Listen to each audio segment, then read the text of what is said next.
જિલ્લાના કડી તાલુકાના દેવોસણા ગામના જીવણબાર રબારીની વિહત મેલડીમાંના ઇતિહાસની વાત કરીશું. ઘણા વર્ષો પહેલાનો આ ઇતિહાસ છે.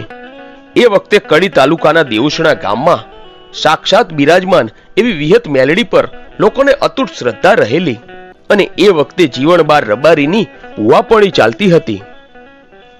બરોબર એ જ વખતે કડીની બાજુમાં આવેલા ભાવપુરા ગામમાં મોતીભાઈ નાયક રહેતા હતા. એઓ આજુબાજુના ગામોમાં મંડળી લઈને જતા અને ભવાઈ કરતા અને તેઓ કામરૂ દેશની વિદ્યા જાણતા હોવાથી સાથે જાદુના ખેલ પણ કરતા હતા. આમ ધીરે ધીરે આજુબાજુના ગામોમાં એ જાદુની રમતથી પ્રખ્યાત થઈ ગયેલા. એવામાં એક દિવસ મોતીભાઈ નાયક આ દેવોસણા ગામમાં મંડળી લઈને ભવાઈ રમવા આવે છે.